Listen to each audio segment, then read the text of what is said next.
enregistrement. Donc, on ouvre un nouveau chapitre. Les matrices et les transformations, enfin transformation, endomorphisme, je ne sais pas pourquoi j'ai dit transformation. On va peut-être rester avec le même vocabulaire que depuis tout à l'heure, donc on va endomorphisme.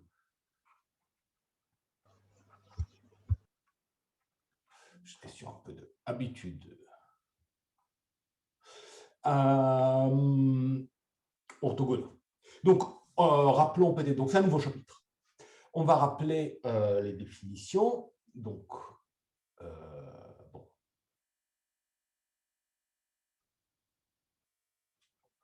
Donc, toujours, E est un espace euclidien.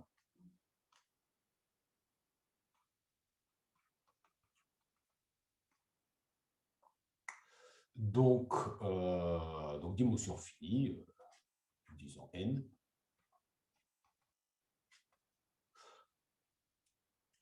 Alors, si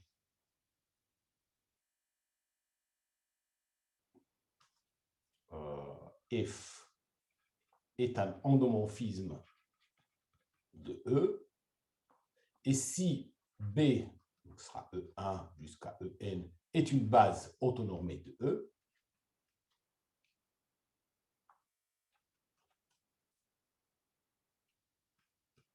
et si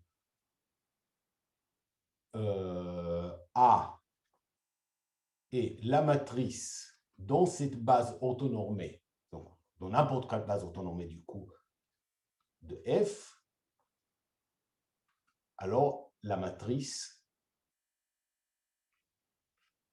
de F étoile, l'adjoint de F, donc toujours la même base B, c'est à transposer. Donc maintenant, on a défini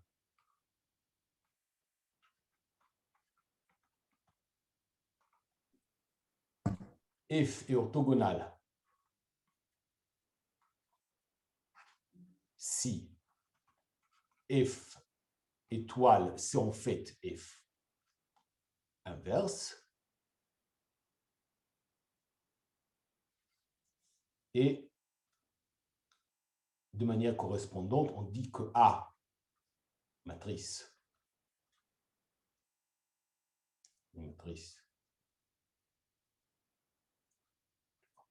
A, c'est déjà une matrice, d'accord. Donc A, une matrice, est orthogonale si A transposé est égal à A. Donc, de tout ça, on conclut qu'en fait, F est orthogonal si et seulement si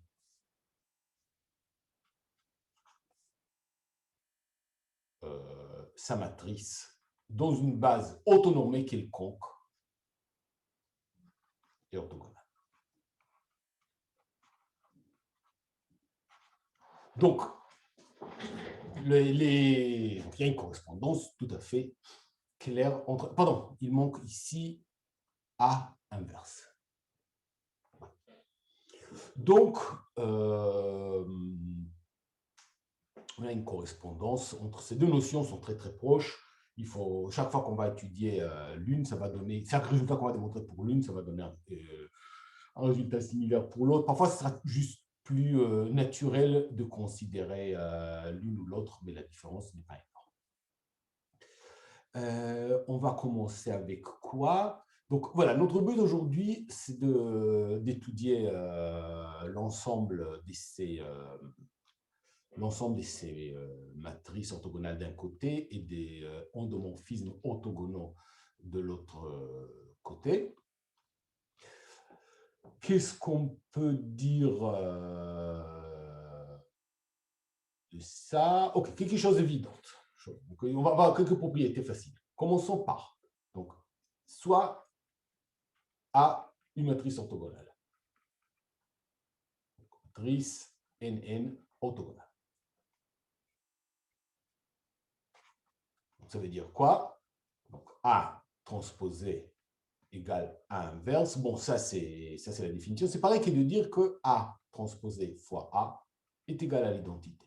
Et encore, pour la millième fois, je vous dis qu'on vous demande de montrer qu'une matrice est orthogonale. C'est ça que vous vérifiez. Vous n'allez pas calculer l'inverse, c'est pas là. Donc,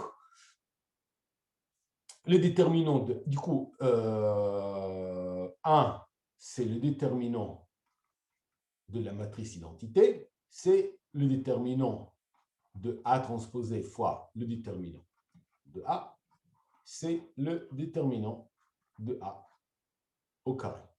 Autrement dit, le déterminant de A, c'est forcément plus ou moins. Okay. Première chose, à peu près facile.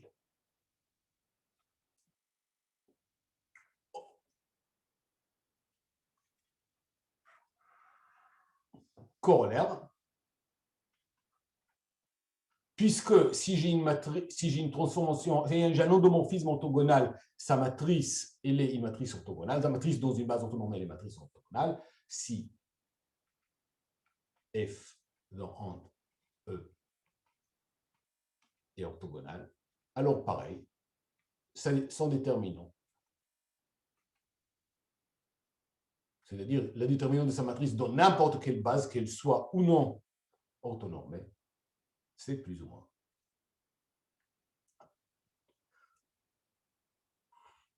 Ok, très bien. Au suivant. Il y a une caractérisation, donc je vous rappelle aussi qu'on a vu deuxième rappel.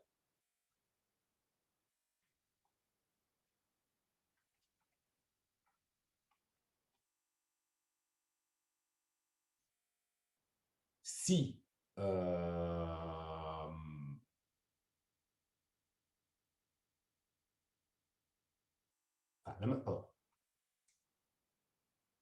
la matrice de passage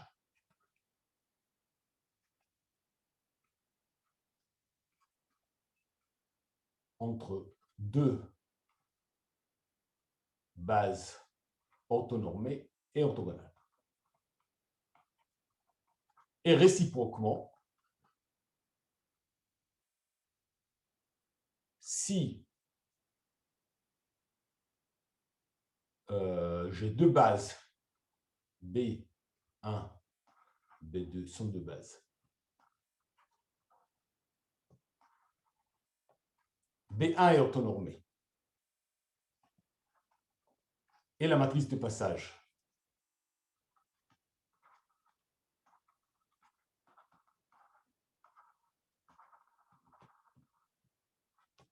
de B1 vers B2 est orthonormée et orthogonale. Alors,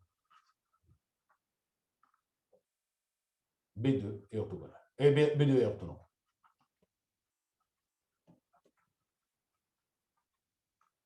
Autrement dit, vous prenez une base pour laquelle vous savez qu'elle est orthonormée, vous prenez la matrice des passages vers une autre base, alors la matrice des passages, elle est orthonorme et orthogonale, si seulement si la deuxième base, elle est orthonorme. Manière de prendre les deux énoncés ensemble. Donc, en particulier, on peut faire... bon, ok, donc... En particulier, okay, lemme. Soit A, une matrice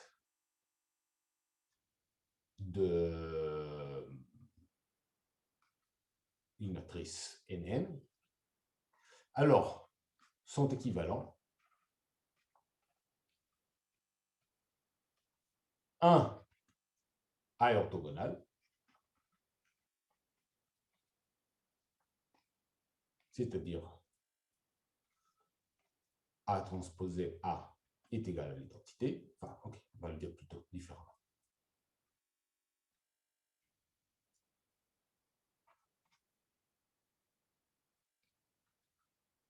Attends, c'est l'inverse, je peux faire comme ça. 2, les colonnes de A Donc, ce sont des vecteurs de Rn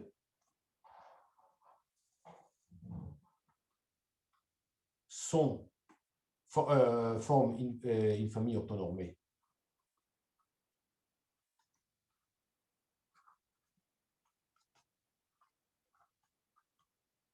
même une base orthonormée.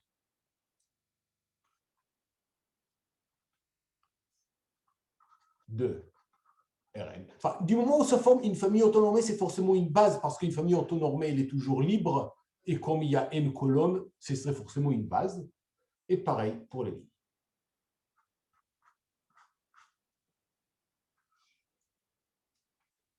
Les lignes de A forment une base orthonormée de Rn. Preuve. Alors, on va juste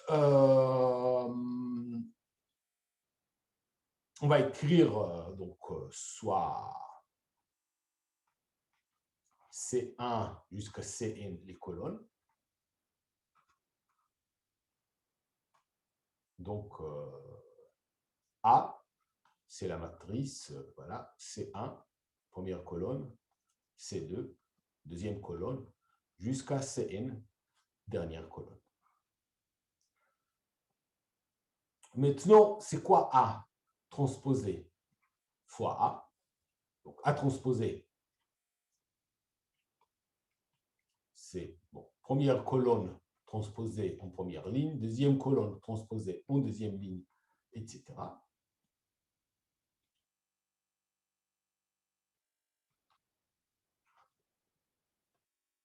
Et maintenant, du coup, c'est quoi A transposé fois A? Pensez un peu à la formule. Qu'est-ce qu'on fait? On prend une ligne de on prend une ligne de A transposé, on multiplie élément par élément par une colonne de A. Donc, ça va faire, on va appeler ça B, I, J, où B, I, J est égal à, en fait, donc C, I transposé fois CJ. C'est-à-dire, c'est le produit scalaire standard entre CI et CJ.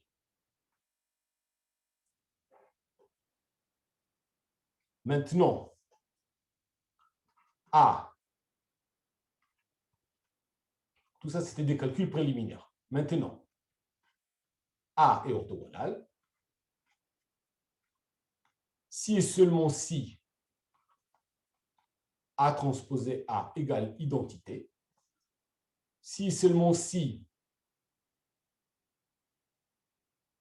BIJ égale delta IJ, quel que soit IJ entre A et N, donc si et seulement si CI scalaire CJ égale delta IJ, quel que soit I entre A et N, okay, donc si et seulement si la famille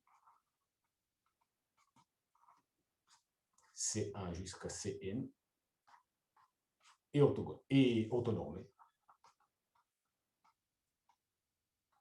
Mais bon, comme il y a n vecteurs ici, c'est si seulement si, c'est une base orthonormée de Rn.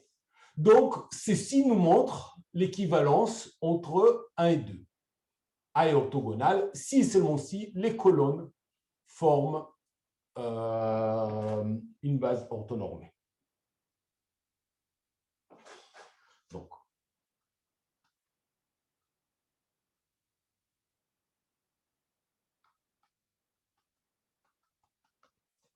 alors, maintenant, pour montrer que I, que la première propriété est aussi équivalente à la troisième propriété, c'est-à-dire que A est orthogonal si seulement si ces lignes forme une base orthonormée de Rn. Je fais exactement le même raisonnement.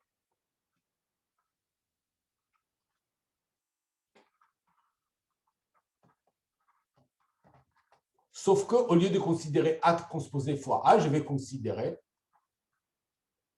A fois A transposé. Donc, faites le calcul. C'est quoi A fois A transposé? Je prends des lignes de A fois des colonnes de A transposé, et les colonnes de A transposé sont les lignes de A. Alors, juste une petite remarque. Autre manière de déduire, de dire qu'une fois qu'on a fait le 1 équivalent à 2, on n'a pas vraiment besoin de refaire le 1 équivalent à 3.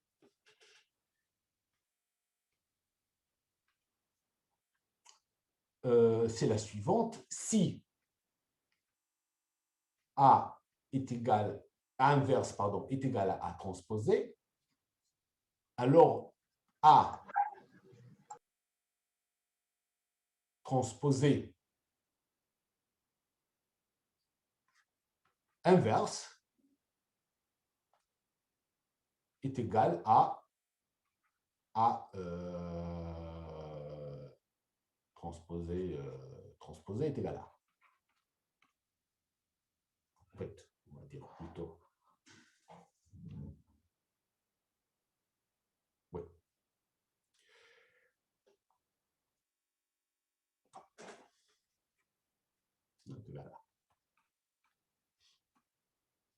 Donc, A est orthogonal si et seulement si. En fait, on va le dire même peut-être légèrement différemment, ce sera encore plus simple. A orthogonal, plus simple. A est orthogonal si seulement si A transposé A égale identité. Donc ça, c'est si seulement si A transposé fois A transposé égale identité. Et ça, c'est si seulement si A transposé est orthogonal. Donc, A est orthogonal si seulement si A transposé.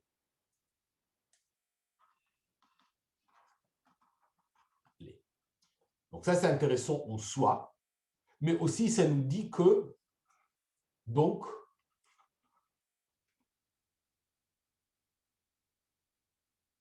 A est orthogonal.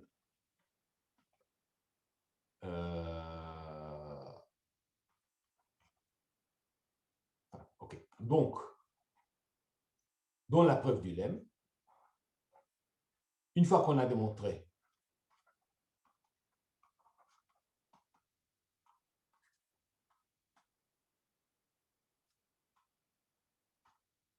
que 1 est équivalent à 2, on peut raisonner comme suit.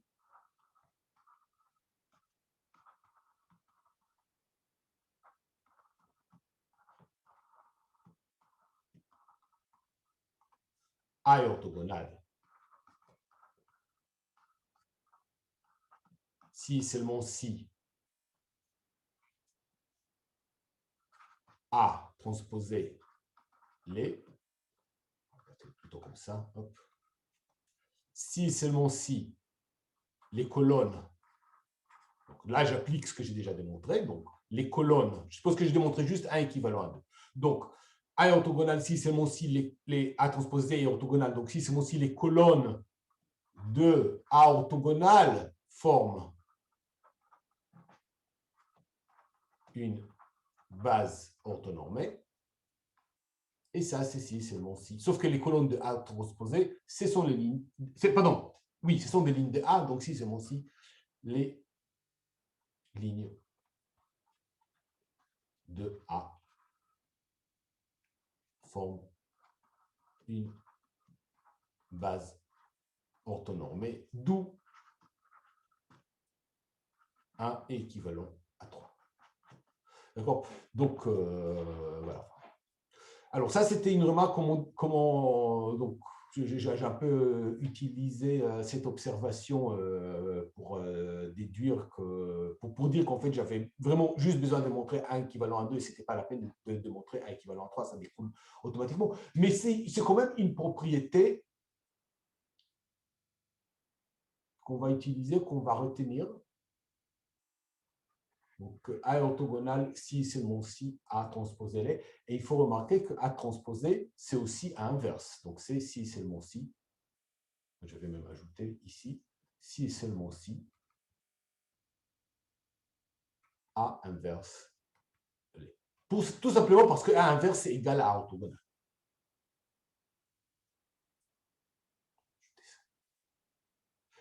De ça, je peux déduire pour les endomorphismes, puisque je le sais pour les matrices, j'ai le résultat analogue pour les endomorphismes.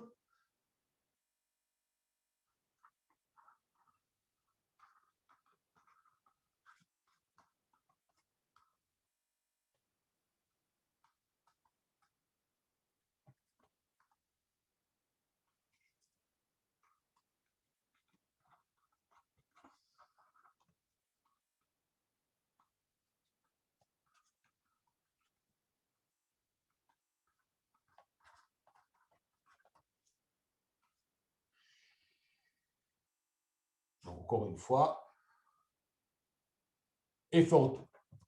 prendre l'endomorphisme adjoint de F, c'est pareil que de prendre le transposé de sa matrice. Donc, F est orthogonal seulement si son adjoint l'est, et son adjoint, c'est égal à son inverse.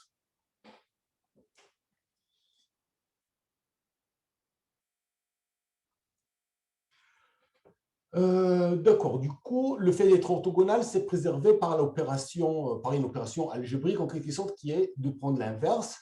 Bon, une opération algébrique très proche de l'inverse, c'est le produit.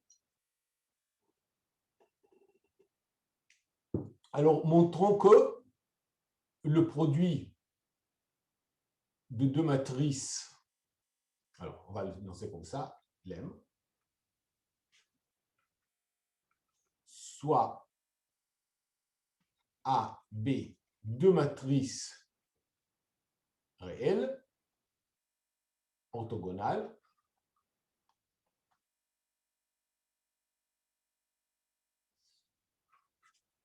alors AB, le produit est orthogonal.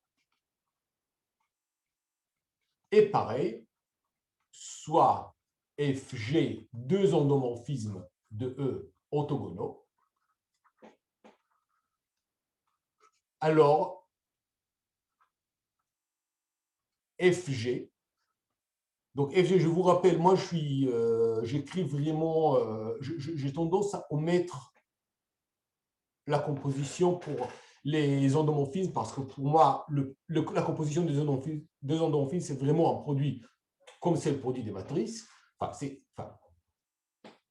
La matrice de la composition, c'est le produit de matrice. Donc, c'est vraiment une opération de produit. Donc, ça, c'est orthogonal aussi. Alors, évidemment, ce n'est pas la peine de démontrer les deux. Il suffit de montrer un et l'autre, on découle automatiquement par le fait que, par la correspondance entre endomorphisme et matrice dans une base autonome. Donc, on va choisir lesquels on va démontrer.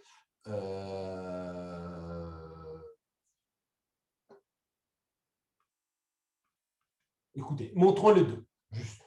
Pourquoi pas? Preuve.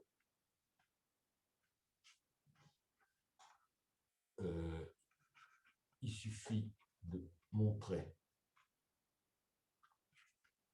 l'un, deux, un ou deux. Montrons deux. Donc, je suppose que F et G sont deux endomorphismes orthogonaux.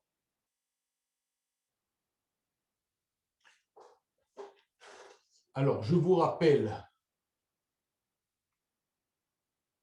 que F, G,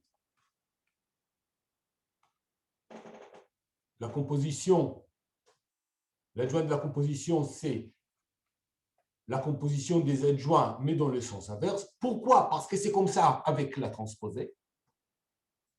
On a vu ça. Donc, si je fais FG adjoint fois FG, c'est G adjoint F adjoint FG, c'est G inverse FG, c'est G inverse identité G, donc c'est G inverse G, c'est identité.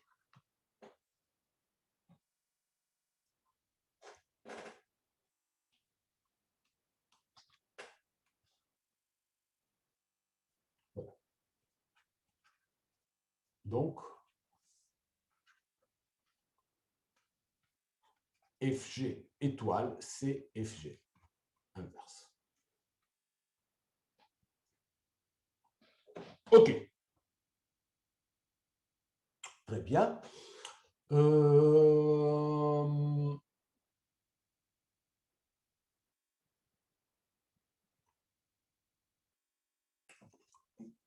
Définition.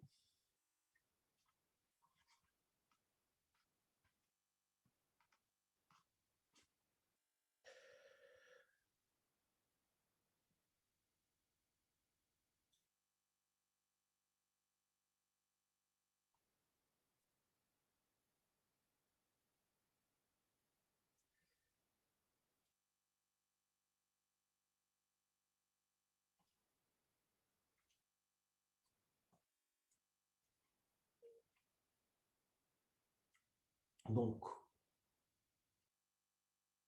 l'ensemble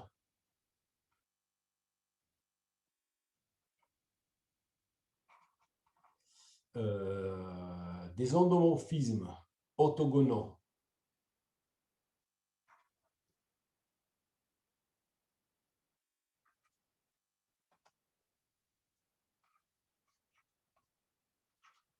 de E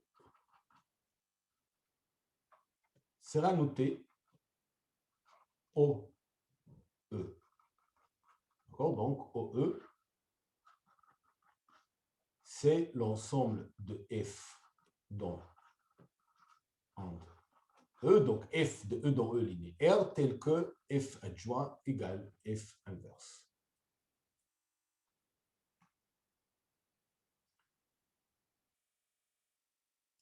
Maintenant, l'opération, alors là, il y a, je ne sais pas en quelle mesure on vous a déjà parlé de la notion de groupe, mais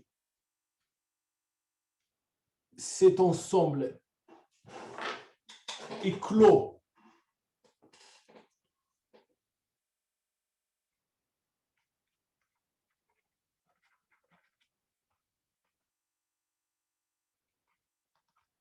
sous l'opération, sous la composition. Monsieur, Oui. c'est pour la définition de OE, c'est F étoile égale F-1, FM, je n'arrive pas à lire. F inverse, oui, c'est la définition de... Oui, enfin, vous connaissez déjà, j'espère... Ah, pardon, je suis désolé, j'aurais pu écrire plus clairement, mais bon. C'est ça la définition de endomorphisme orthogonal.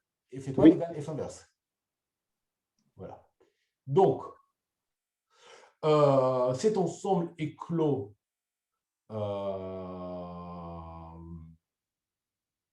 pour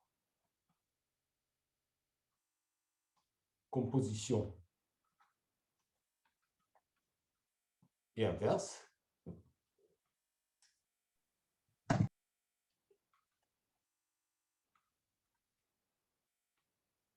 C'est-à-dire que si F et G appartiennent à OE, alors FG appartient à OE et F inverse appartient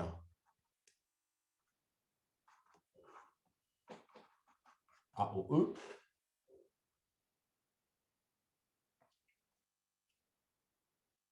Je dirais peut-être comme clos sous.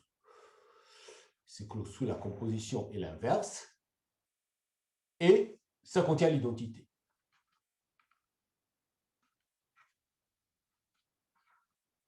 L'application identité, son sa matrice et la matrice identité, c'est orthogonal.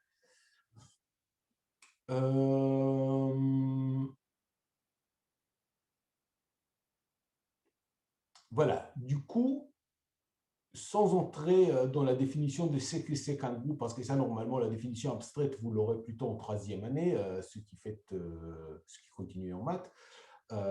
Mais donc,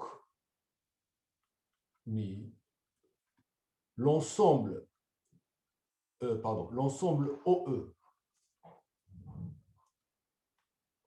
on va dire comme ça, OE, muni de l'opération de composition, de l'opération de la loi de composition, on va dire comme ça, c'est comme ça que ça s'appelle, de la loi de composition,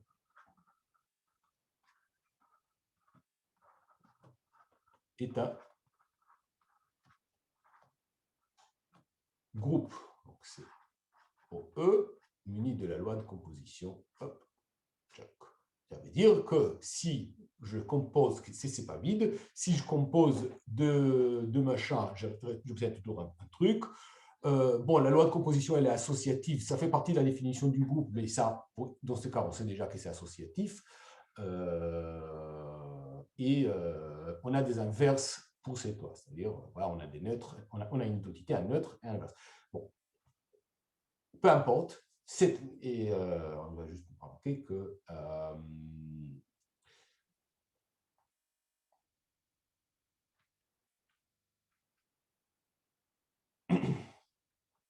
en parenthèse, c'est un sous-groupe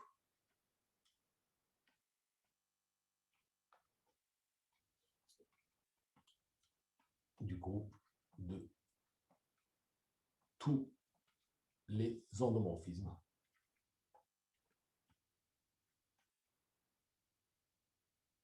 inversibles. Manière équivalente, donc on appelle ça le groupe orthogonal 2.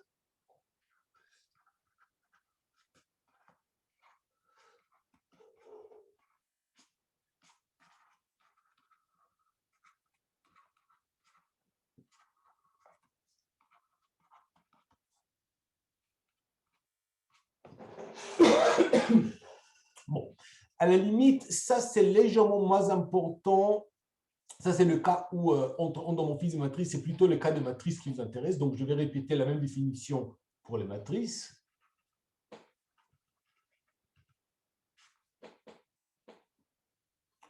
Donc, on définit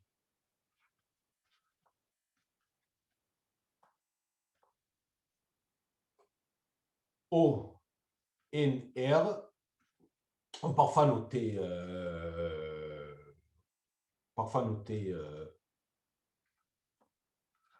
ON, indice NR. C'est des gens enfin, dans des contextes différents, vous verrez une notation ou l'autre, ça dépend un peu de.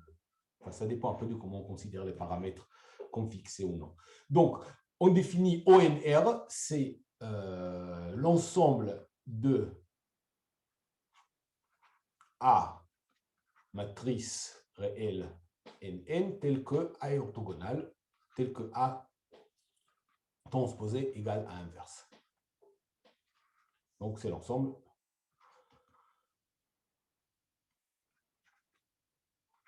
des matrices orthogonales en dimension n.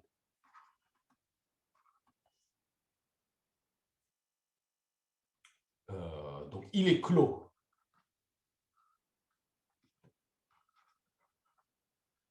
sous produit de matrice et inverse, on vient de voir.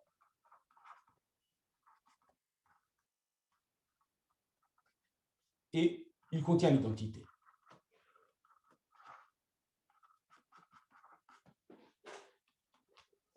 Donc, encore une fois, c'est donc un groupe ONR. Excusez-moi. Oui. Est-ce que vous pourriez remonter un petit peu, s'il vous plaît? J'ai pas eu le temps de noter ce qui était. Bien sûr. Voilà, merci. Donc, ONR muni de la loi de produit de matrice,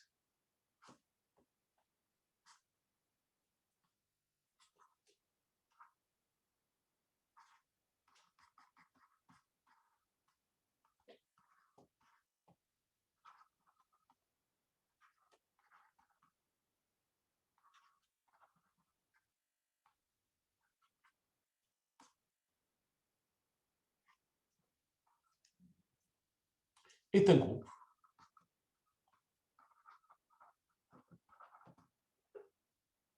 donc on appelle, c'est le groupe orthogonal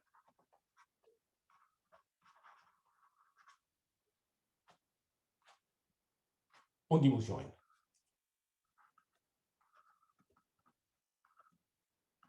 Et remarque, c'est un sous-groupe. Donc, encore une fois, il faut juste connaître. Je n'ai pas trop envie d'insister, je le mentionne parce que c'est triste de ne pas le mentionner, mais je ne vais pas insister non plus parce que ce n'est pas notre objet aujourd'hui, ce n'est pas de définir des groupes. Donc, remarque, c'est un sous-groupe de GLNR, toujours muni du produit de matrice, où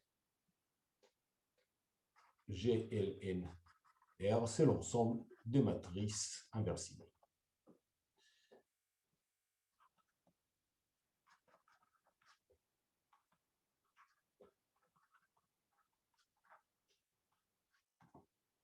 Vous avez sûrement déjà vu ces définitions, GLN. Ça vous avez déjà vu, j'espère? Enfin, je ne sais pas, ou non? Enfin, peu importe. OK, de toute manière, c'est une remarque.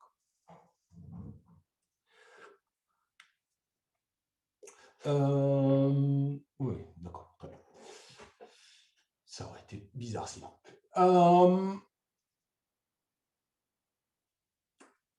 Bon, voilà, on ne va pas étudier la structure de ce groupe parce que vraiment, on ne fait pas ici un cours sur le groupe, mais je vais quand même, on va quand même étudier. Ce qui nous intéresse, ce sont surtout les membres de ce groupe.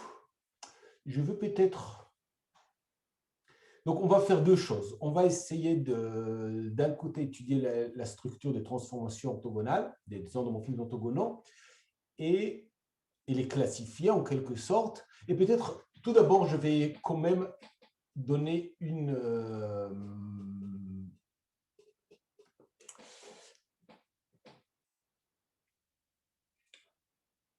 un résultat important, une caractérisation de...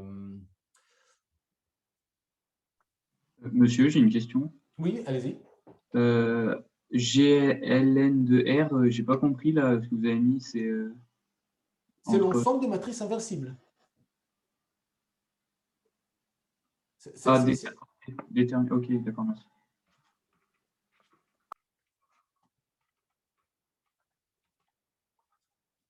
Matrice n croix n inversible.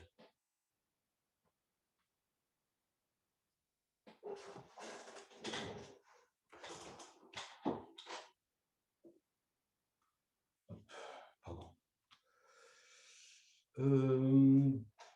Oui, donc du coup, je vais juste, avant de passer à des exemples, j'ai juste un résultat qu'il faut absolument démontrer. Donc, proposition. Soit F, un endomorphisme de E, alors sont équivalents les propriétés suivantes. Première, c'est F est orthogonal. Donc, avec les définitions qu'on a données, on peut dire que c'est F étoile égale F inverse ou F appartient à O de E. Vous pouvez l'écrire comme vous voulez.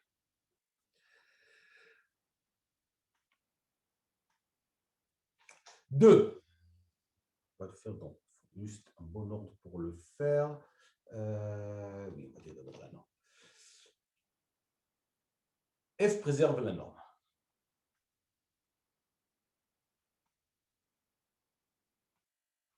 C'est-à-dire que quel que soit x dans E, f de x, sa norme, c'est pareil que la norme de x. 3. F préserve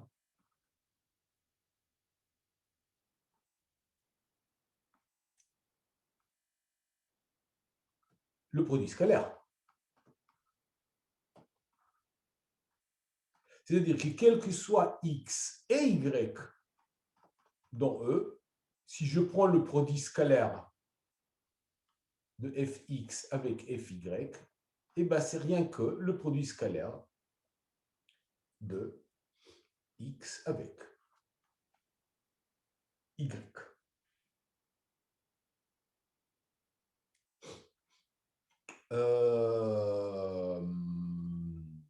OK. 4. F.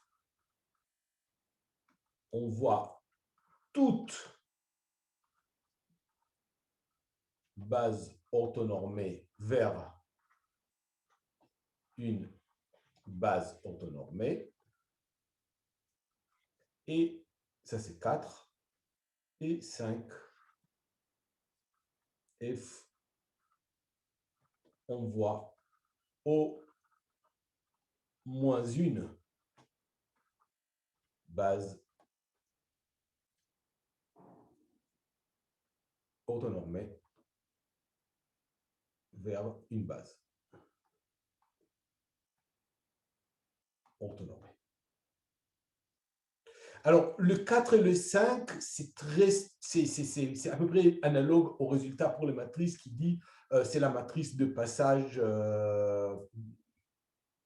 c'est la matrice de passage entre, donc le 5, c'est dire que c'est analogue à dire c'est la matrice de passage entre au moins deux bases orthonormées, et le 4 dit que dès que c'est la matrice de passage d'une base orthonormée à une autre base, l'autre base elle est forcément orthonormée. Donc ça, ce sont les analogues pour endomorphisme. Donc on va montrer que tout ça c'est équivalent pour les endomorphismes.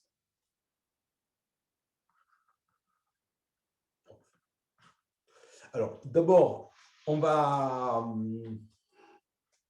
je peux faire un truc circulaire long. Est-ce que j'ai envie? On risque de se perdre un peu. Bon, on verra. Déjà, commençons avec implique. Donc, vous verrez qu'en fait, en quelque sorte, je montre que implique trop. Enfin, c'est. OK. Donc, on suppose que f étoile égale f inverse. Alors, pour toute x, je regarde la norme de fx et je vais la calculer. Alors, vous savez que au lieu de calculer la norme de fx, soyons fous, on va calculer la norme de fx au carré. Ben, vu la manière dont la norme euclidienne elle est définie, c'est toujours plus facile de calculer la norme au carré. Enfin, on n'a pas la racine carrée. Donc, ça c'est quoi? Ça c'est produit scalaire de fx avec fx.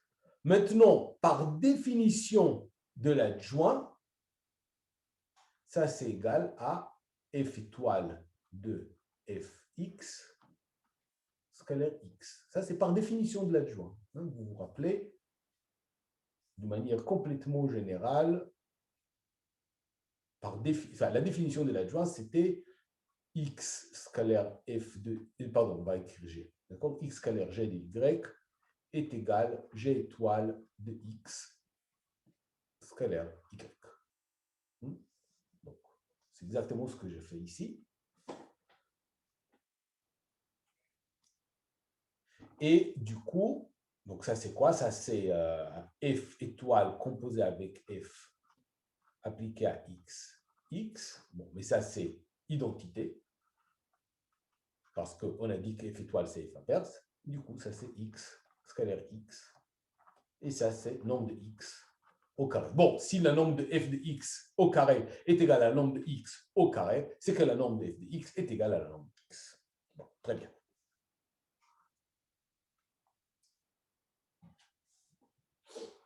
Bon, on va montrer le 2 implique 3.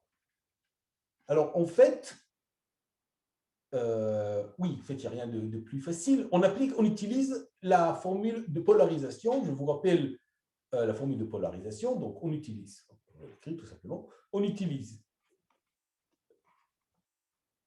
la formule de polarisation qui dit, je vous rappelle, x scalaire y, c'est toujours égal à x plus y norme au carré moins x moins y norme au carré, le tout divisé par 4. Du coup, donc, comment est-ce que je vais l'utiliser? Je vais dire A. Bon, du coup, f de x scalaire f de y, c'est un quart de, de f de x. Alors, je vais déjà écrire, je vais écrire f de x plus f de y au carré moins f de x moins f de y au carré. Bon. F, elle est quand même linéaire. Donc, c'est pareil que norme de fx plus y au carré moins fx moins y norme au carré. Et pardon, qu'est-ce que je fais là? Hop. Maintenant, je suppose que f préserve la norme. Donc, ça, c'est pareil que 1 quart norme de x plus y au carré moins norme de x moins y au carré, c'est-à-dire scalaire x avec y. Magnifique. Et finalement, montrons... Alors, je vais clore le cercle juste pour ne pas trop me perdre. Donc, déjà, je vais faire 3 implique 1 et après, on verra le reste des applications. 3 implique 1, donc on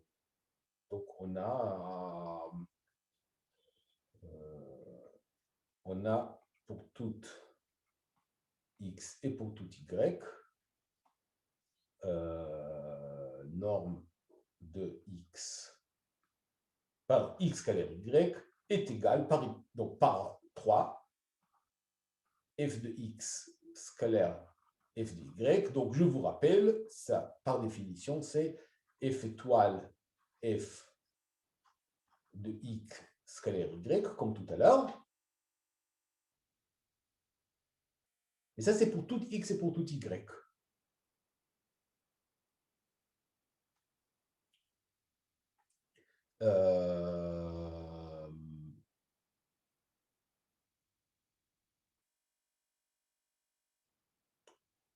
Du coup,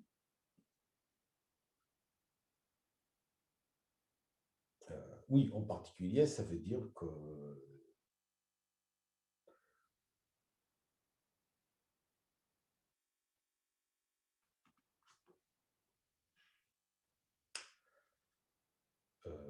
oui. Alors, le plus simple, c'est de travailler... Ah non. On va le dire comme ça. Donc, si je fais x moins f étoile... Alors, juste pour ne pas répéter des choses, je vais écrire ça. Non, non, ok, non, je ne vais pas le faire. Donc, pour tout y, ok. Pour tout x, pour tout y, si je fais x moins f étoile f de x scalaire y, et bien ça, c'est nul. Ça, c'est vrai, quel que soit y. Alors là, tel que c'est énoncé maintenant, si je choisis x, y indépendamment. Maintenant, faisons une chose bizarre. Choisissons d'abord X. Et une fois qu'on a choisi X, on va choisir aussi Y. D'accord? Donc, je vais dire, quel que soit X, on peut prendre Y égale X moins F étoile F de X, d'où, quel que soit X, X moins F étoile F de X, scalaire X moins F étoile F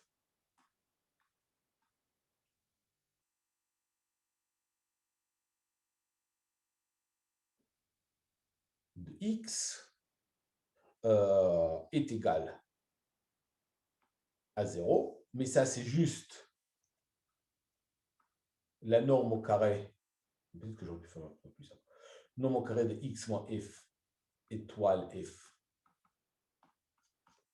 de X, donc la norme au carré c'est 0, donc X moins F étoile F de X est 0, X, ce qui est pareil que X est égal à F étoile F de X. D'accord? Donc, et ça, c'est vrai quel que soit X.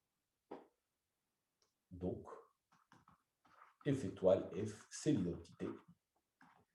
F étoile, c'est bien F inverse. OK, très bien. Et maintenant, on va montrer l'équivalence avec le 4 et le 5. Donc, on veut montrer que 1 implique 4. Donc, je veux montrer que si je prends une base orthonormée et j'applique F, alors forcément, j'obtiens une nouvelle base orthonormée, donc soit F orthogonale et E1 jusqu'à En, une base orthonormée.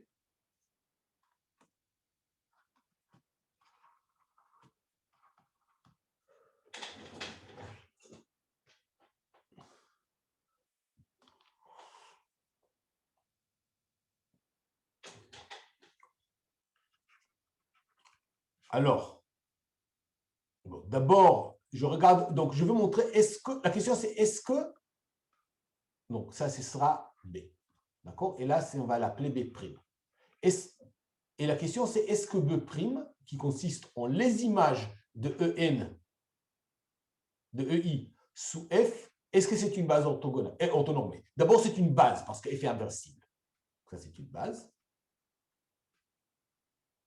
Enfin, il y a plein de manières différentes de montrer que cette base, bon, on va dire que c'est une base parce que F est inversible, ce n'est pas important.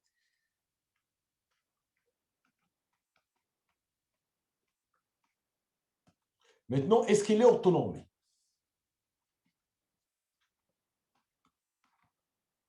Pour tout I, si je prends le produit scalaire de EI avec F de EI, pardon, avec F de EJ, et bien justement, parce qu'on vient de démontrer, ça c'est pareil que produit scalaire de EI avec EJ, donc c'est delta IJ. Donc, B' est une base orthonormée. Ok, très bien.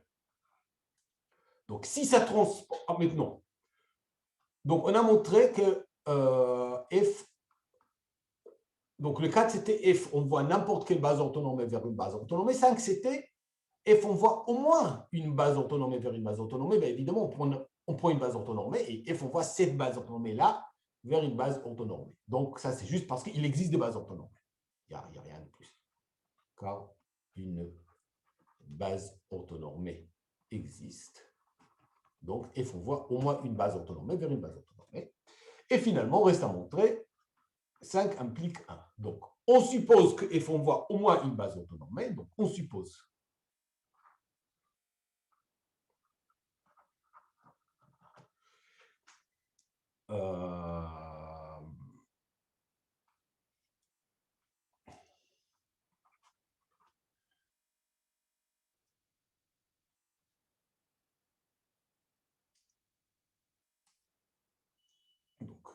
F, on voit au moins une base orthonormée, donc c'est que donc, E1 jusqu'à En est une base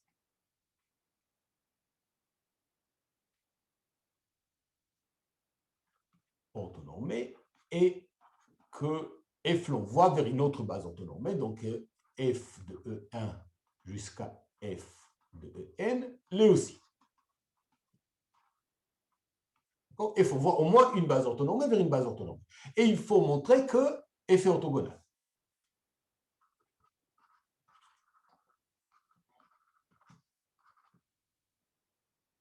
Que f étoile égale f inverse.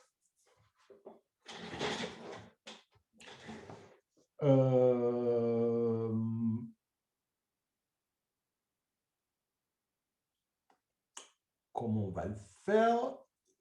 Alors, une manière, ce serait de dire, en fait, le plus simple, ce serait de... C'est le plus simple, en fait, de le dire. Et...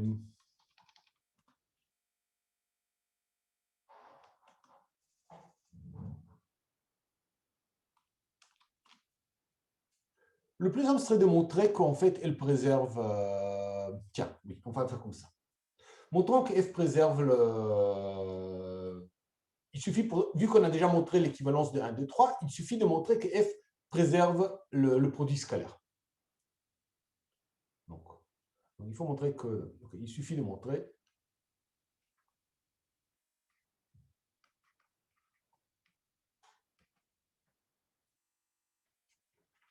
quel que soit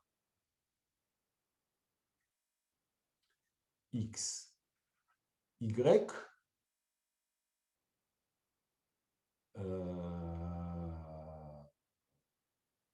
f de scalaire fx scalaire fy est égal à x scalaire y. Donc, on va montrer ça.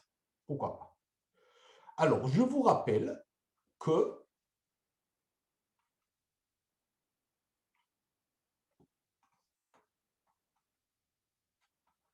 puisque E1 jusqu'à En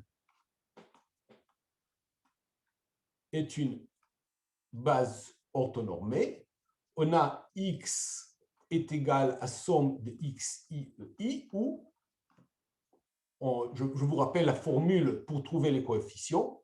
Xi, c'est tout simplement le produit scalaire de Ei avec x. Pareil, y, c'est la somme de yi, où yi est égal à produit scalaire de Ei avec y. Maintenant, qu'est-ce qui se passe quand j'applique f?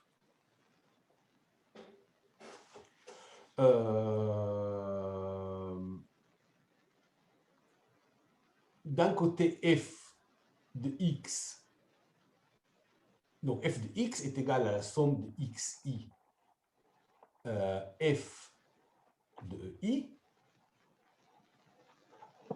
Donc, les coefficients sont aussi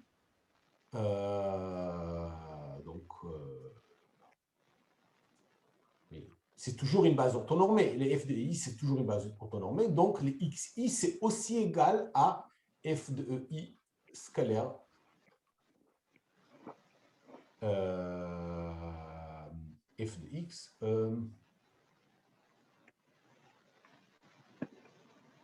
Mais en fait, je pense qu'on s'en fiche complètement. Je pense qu'on s'en fiche. Ah non, pardon. Ok, pardon. Je ne sais pas pourquoi je fais tout ça. Tout ça, c'est pas important. Voilà. Tout ça, c'est pas important. Voilà. Si j'écris, puisque c'est une base orthonormée, puisque j'écris x égale voilà, j'exprime juste, on s'en fiche comment je trouvais les coefficients. J'exprime x dans la base orthonormée, j'exprime y dans la base orthonormée, et d'après un résultat qu'on a démontré, ça implique que x scalaire y, c'est la somme de xi, y. On l'a vu. D'accord? Donc, démontrer. Une des premières choses qu'on a démontré, comment faire des calculs dans une base autonome. calcul dans une base orthonormée. Mais aussi, ça veut dire que f de x est égal à la somme de xi f de ei. F de y, c'est la somme de yi f de ei. Donc, maintenant, j'utilise ici, c'est parce que ça, c'est parce que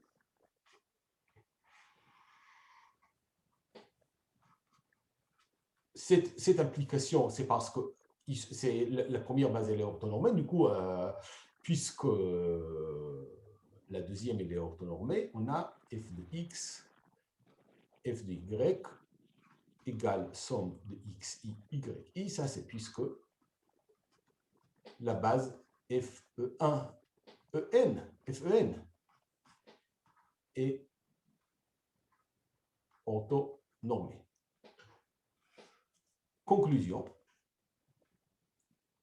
Sans avoir calculé les coefficients, je ne sais pas pourquoi je commençais à calculer les coefficients, ça ne sert à rien. Sans avoir calculé les coefficients, juste on sait que les coefficients existent, on conclut que le produit scalaire de x avec y, c'est pareil que le produit scalaire de fx avec fy. Donc, quel que soit x, y, scalaire x, scalaire y est égal à scalaire de fx, fy. Donc, f est orthogonal.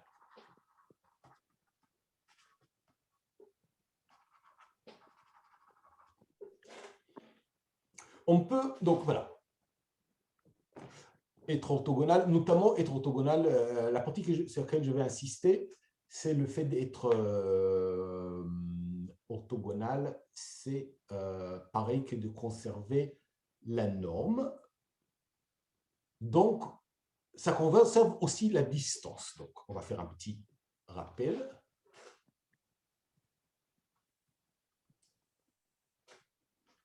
Ça, c'est une chose que vous avez déjà vue. Dans un espace vectoriel normé, on a une notion de distance.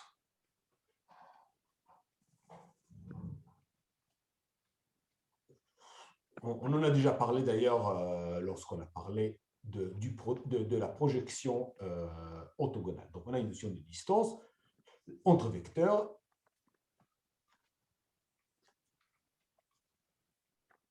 La distance entre x et y, c'est la norme de x moins y. Donc, ça, c'est en particulier vrai dans un espace euclidien.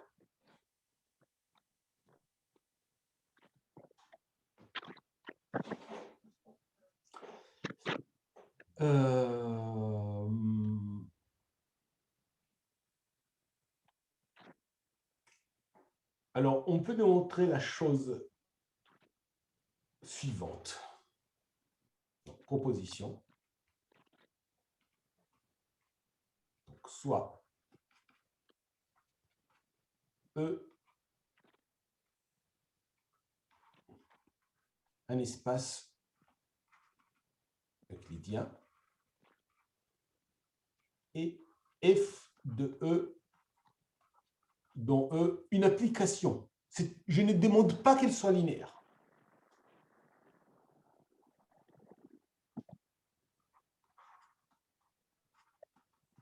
Je ne suppose pas a priori qu'elle est linéaire.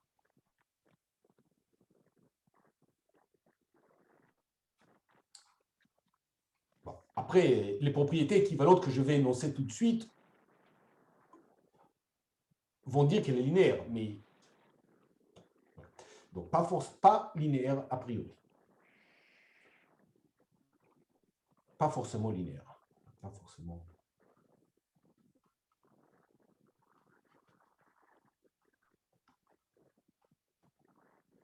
Linéaire a priori.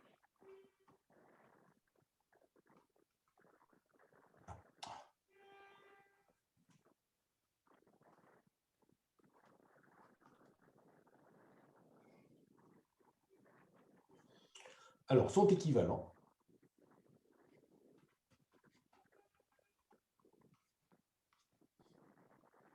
Un F est un endomorphisme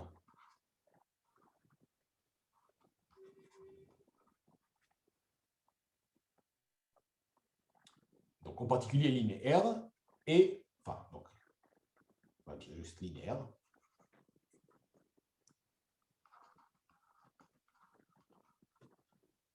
Et du coup, puisque c'est linéaire, c'est un endomorphisme et orthogonal.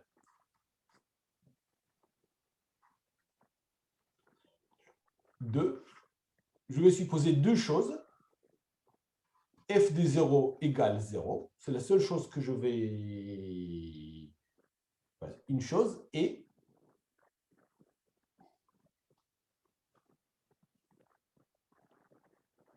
quel que soit x, y dans E, la distance... on va dire comme ça. La distance entre x et y est pareille que la distance entre f de x et f de y. Parfois, cette propriété-là, on l'appelle Est-ce que vous pourriez remonter, monsieur, s'il vous plaît, un tout petit peu à la proposition? Pardon.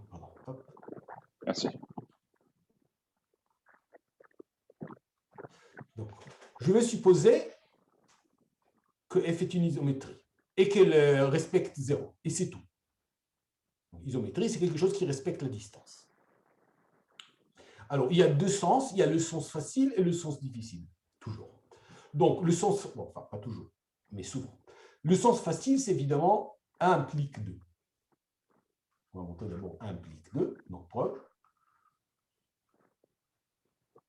Implique 2. Bon, si elle est linéaire, donc, puisque f est linéaire, en particulier f de 0 égale 0, bon, c'est clairement une condition nécessaire.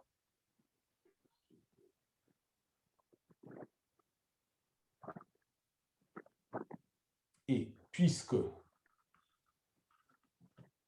f est orthogonal, alors on va écrire, donc c'est quoi la distance entre x et y? C'est la norme de x moins y. C'est égal à la norme de f de x moins y par ce qu'on vient de démontrer, ce qui est égal à la distance de f de x à f de y. OK, donc ça, c'était facile. Maintenant, mon 32 implique A, et la difficulté ici, c'est qu'on ne sait même pas que f est linéaire. Donc, la première chose à faire, c'est de montrer que f est linéaire.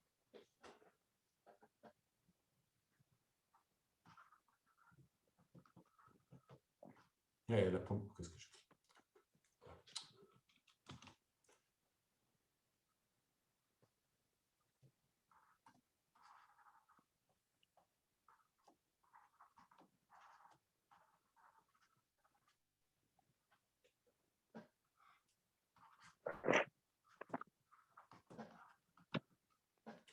Alors, comment je vais faire? En fait, je vais prendre une base. Alors, on va le faire par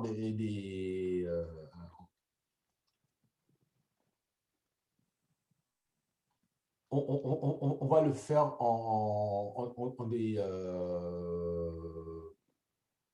faire par des petites étapes. Donc, d'abord, montrons que f préserve la norme. OK. Du coup, OK, c'est pas la première chose à faire. L'obstacle, plutôt, on va dire. Okay. Parce qu'on a l'habitude de manipuler des f qui sont linéaires. Il faut faire attention.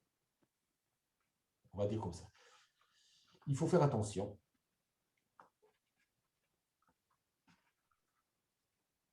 On ne sait pas encore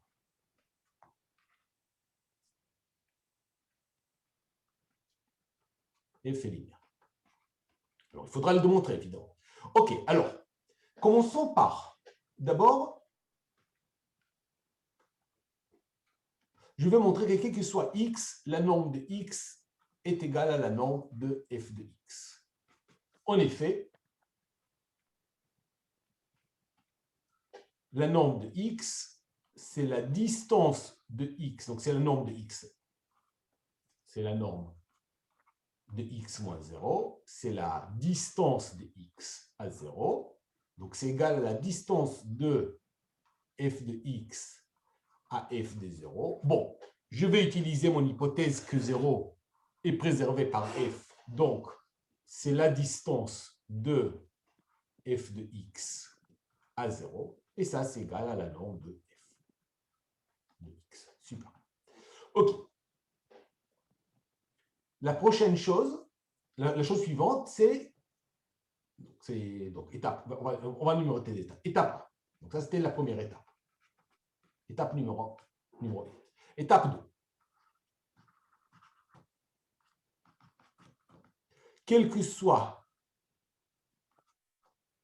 x et y, donc c'est x, soyons précis, x dans E, quel que soit x et y dans E, je vais montrer que le produit scalaire de f de x et le produit scalaire de f de y, c'est le produit scalaire de x avec y.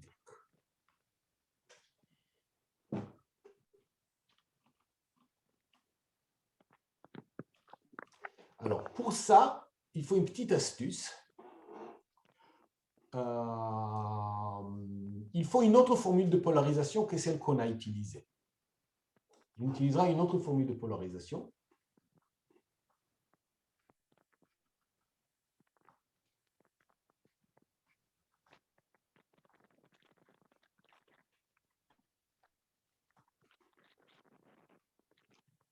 C'est la formule peut-être celle qui s'utilise le moins souvent, mais elle est quand même vraie, et là elle revient utile. C'est le produit scalaire de x avec y est égal à 1 demi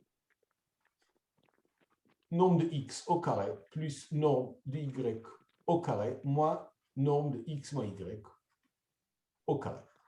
Revenez au chapitre où on a démontré la formule de polarisation. Avec exactement les mêmes raisonnements, vous démontrez celle-ci. Je vous laisse. C'est pas la peine de le faire pour moi. Enfin, c'est vraiment, c'est juste un calcul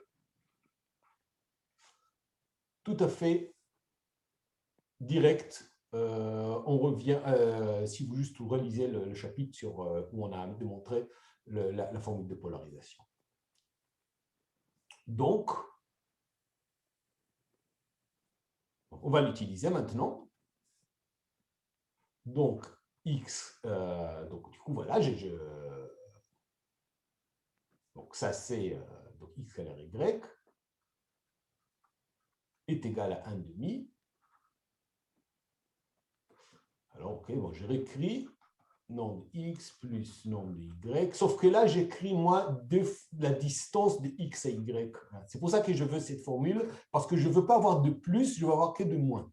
Parce que la norme de la différence, je veux juste avoir des nombres de différence. Des normes et des nombres de différence. La norme de la différence, c'est bien la distance. Et ça, je sais que c'est égal à 1 demi. Je sais que ça, c'est norme de f de x parce que je viens de le démontrer. Ça, c'est norme de f de y parce que je viens de le démontrer. Et ça, c'est la distance de f de x à f de y par hypothèse. Non, et ça, c'est f de x scalaire f de y. Yes. OK. Donc, on a démontré que f, qui n'est pas encore connu comme linéaire, préserve la norme et le produit scalaire.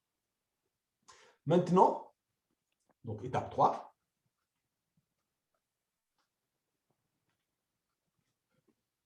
je prends une base orthonormée et je prétends que l'image sous f de cette base, c'est toujours une base orthonormée. Donc, soit E1, En, une base orthonormée de E.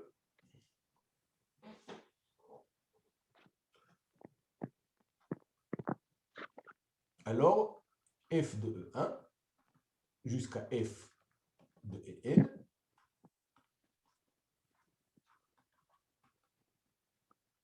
En lui aussi.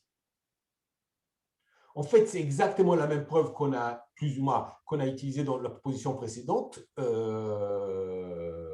sauf bon, pour cette juste c'était une des applications de ce qu'on a fait tout à l'heure et voilà, sauf que là-bas on avait tout un tas d'hypothèses. Ici, en fait, on n'a pas besoin de supposer que f est linéaire pour avoir ça. En effet, quel que soit I et J, je fais scalaire f e I, scalaire f e J, sans supposer que f est linéaire, ni rien. Tout ce que je sais, c'est que f préserve le produit scalaire. Donc, c'est forcément égal à EI scalaire EJ. Donc, ce qui est delta EJ, IJ, pardon. Donc, voilà, c'est tout. Donc,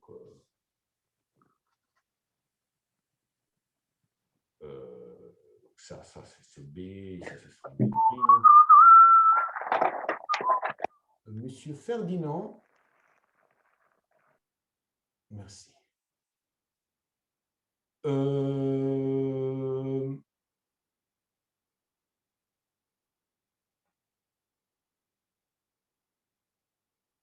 Oui, pardon, c'était une distraction. Donc, B' est bien une base orthonormée. Et finalement, étape 4.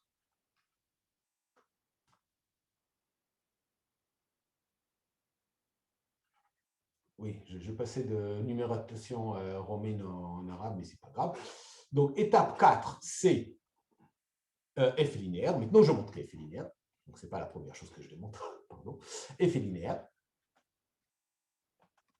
En effet,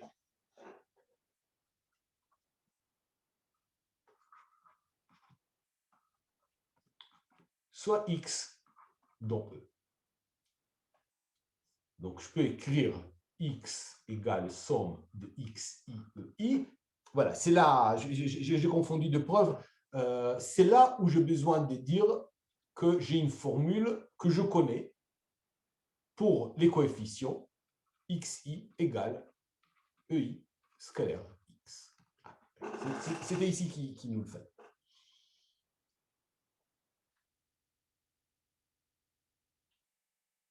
OK. Ça, c'est parce que la première base est orthonormée. Donc, c'est B est orthonormée, implique ça. B' est aussi orthonormée. Ça implique que f de x est égal, on va l'appeler yi, somme de f de i, ou yi, donc c'est encore une fois, implique la même formule, c'est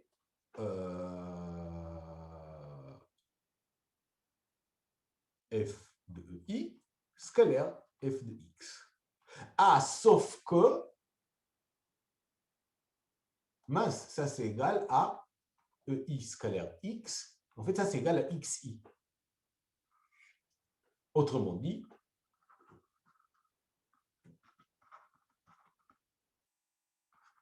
f de x égale somme de xi f de ei. Donc, c'est l'unique application linéaire qui envoie B à B'. Donc, f est l'unique application linéaire, pardon, bref, s'en fiche, est linéaire.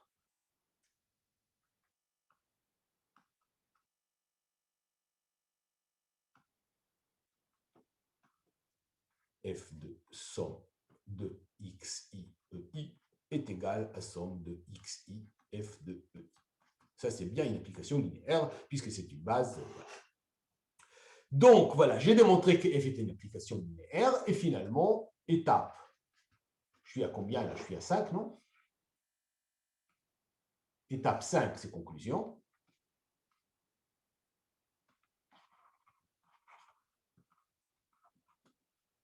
F est linéaire.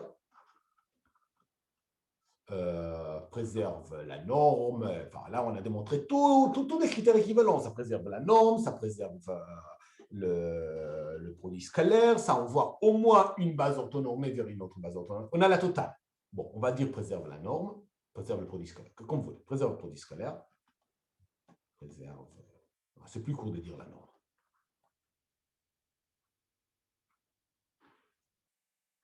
Donc, F est orthogonal. Linéaire et préserve non, donc F est orthogonal. Et c'est la fin de la preuve. Donc, bon, c'était une preuve assez longue. La morale de cette preuve, c'est que, en fait, les applications isométriques, alors là, c'est vraiment le moment où je regrette le plus de ne pas être dans une salle devant vous, parce que c'est là où le moment où on fait des gestes des bras, on dessine des choses. Mais bon, l'idée, c'est que, bon, évidemment, si vous...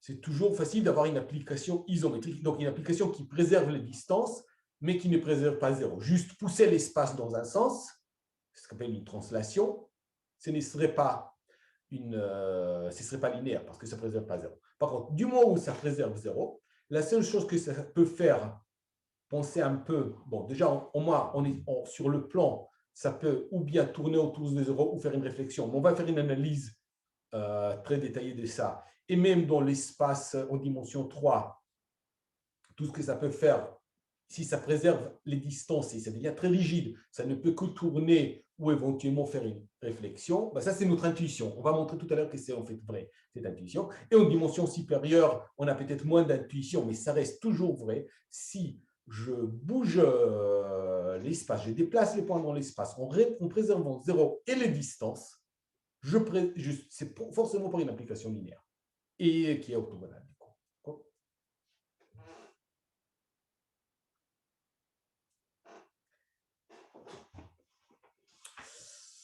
Voilà. Donc, on va maintenant faire deux choses. Qu'est-ce qu'on va faire? Je vais vous donner... Il est quelle heure? Ah, il n'y a que 5 minutes. OK. Donc, on va commencer. Je vais donner un exemple qui est très utile, justement, des transformations orthogonales. Okay. Donc, on va parler un peu de symétrie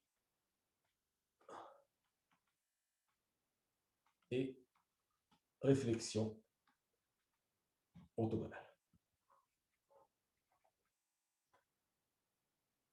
Ce sont des exemples. Alors, d'abord, je vous rappelle la notion de projecteur. Donc, rappel.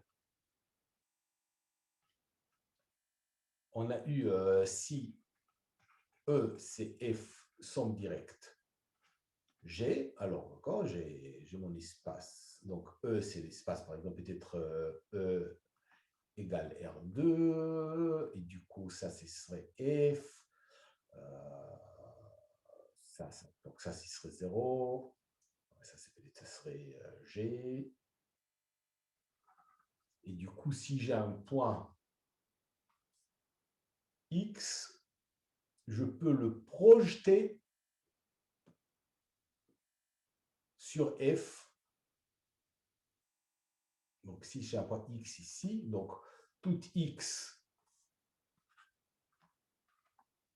dont E. Non, ce n'est pas un nouveau chapitre. Non, ce n'est pas un nouveau chapitre. On reste dans le groupe orthogonal. On va parler des applications orthogonales pendant encore un moment. Là, je fais juste un petit rappel. Donc, X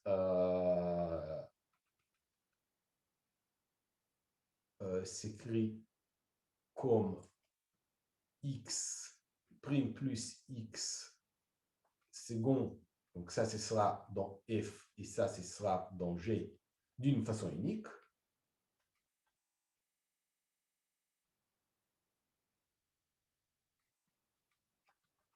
Et le projeté de X sur F parallèlement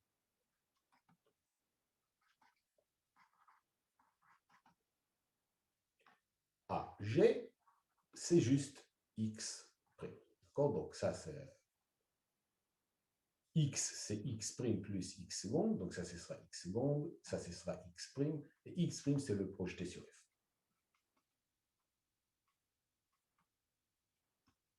Donc ça, c'est pour l'instant sans aucune hypothèse d'orthogonalité ni rien. Maintenant, je peux aller légèrement plus loin et dire, mais attendez, je vais faire je peux aller encore faire, donc pardon, ça c'est X moins X secondes.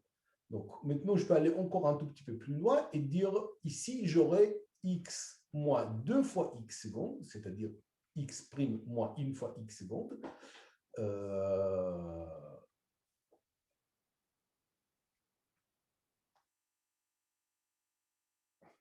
Voilà. Après, maintenant, ça commence à devenir un peu compliqué. Donc, X moins X' moins X secondes. Et on fait plutôt l'application. Ok, donc l'application. D'abord, l'application X donne X' et le projecteur sur F parallèlement à G. Et maintenant,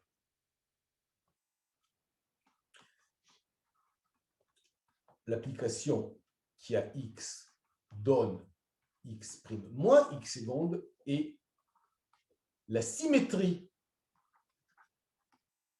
de E, ça commence à devenir compliqué, par rapport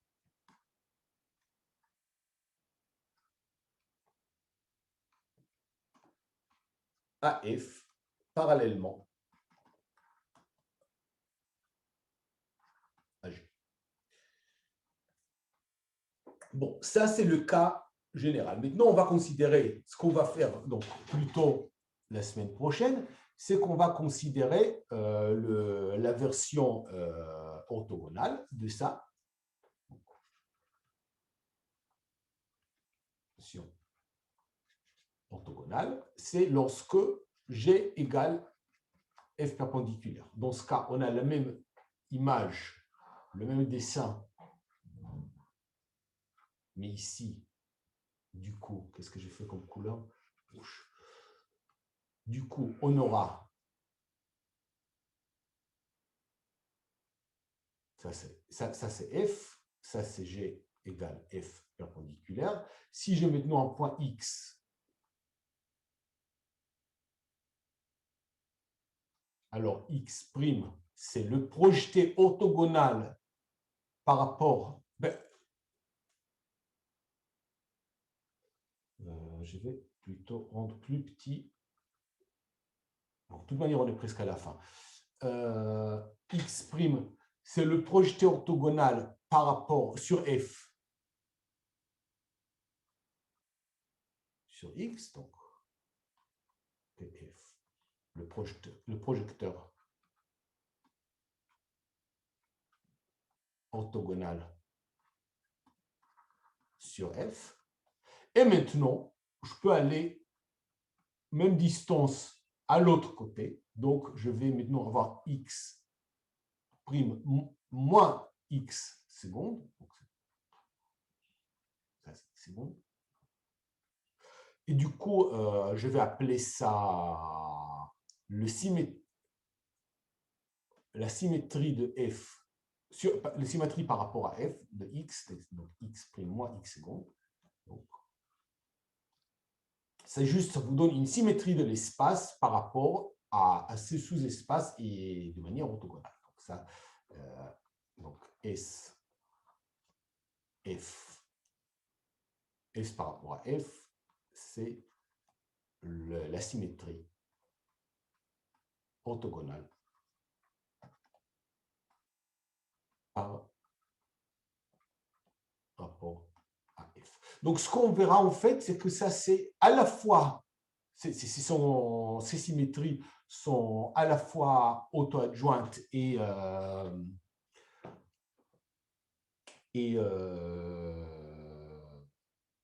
donc, les projecteurs sont auto-adjoints, les symétries sont à la fois auto-adjointes et orthogonales, et on pourra construire tous les trucs orthogonaux à partir de ces symétries, mais on va faire ça la semaine prochaine. Donc, voilà.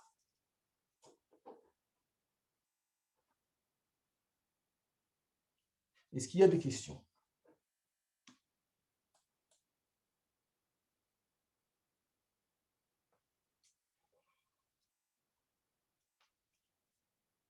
Du coup, on va couper l'enregistrement. Pourquoi ça marche pas?